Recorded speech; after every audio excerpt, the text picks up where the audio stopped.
త్వరలోనే BRS party ఖాళీ అవుతుందని మంత్రి కోమటిరెడ్డి వెంకటరెడ్డి అన్నారు. 25 మంది ఎమ్మెల్యేలు పార్టీ మారేందుకు సిద్ధమయ్యారని, జూన్ 5న వారు హస్తం గూటికి చేరనున్నట్లు వెల్లడించారు.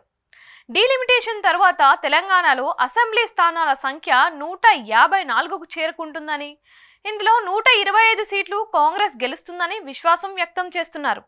10 ఏళ్ల అధికారంలో ఉన్న బీఆర్ఎస్ 2023 అసెంబ్లీ ఎన్నికల్లో ఓటమి పాలైంది.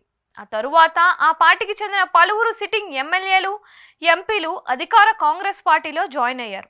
మరికొందరు బీఆర్ఎస్ ఎమ్మెల్యేలు కాంగ్రెస్ పార్టీతో టచ్లో ఉన్నట్లు వార్తలు వచ్చాయి. 20 మందికి పైగా బీఆర్ఎస్ ఎమ్మెల్యేలు కాంగ్రెస్ పార్టీలో చేరనున్నట్లు ఆ పార్టీ నేతలు పలు సందర్భాల్లో కామెంట్లు చేశారు. తాజాగా రోడ్డు భవనాల శాఖ మంత్రి కోమటిరెడ్డి వెంకటరెడ్డి కీలక కామెంట్స్ చేశారు. 25 మంది బీఆర్ఎస్ ఎమ్మెల్యేలు కాంగ్రెస్ పార్టీలో చేరనున్నట్లు చెప్పారు.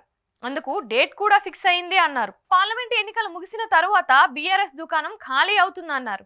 జూన్ 4న పార్లమెంట్ ఎన్నికల ఫలితాలు వెల్లడి కానుండగా జూన్ 5న 25 మంది బీఆర్ఎస్ ఎమ్మెల్యేలు హస్తం గూటికి చేరనున్నట్లుగా కోమటిరెడ్డి వెంకటరెడ్డి సంచలన కామెంట్స్ చేశారు.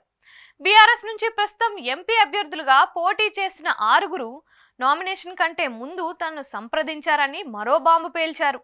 కాంగ్రెస్లో ఏక్నాథ్ షిండేలు ఎవరూ లేరని, మరో 10 ఏళ్ల పాటు రేవంత్ రెడ్డే ముఖ్యమంత్రిగా కొనసాగుతారని చెప్పారు.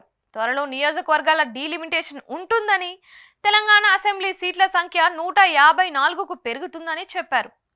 డీలిమిటేషన్ తర్వాత 154 సీట్లలో కాంగ్రెస్ పార్టీ 125 సీట్లు గెలుచుకుంటుందని జోషన్ చెప్పారు.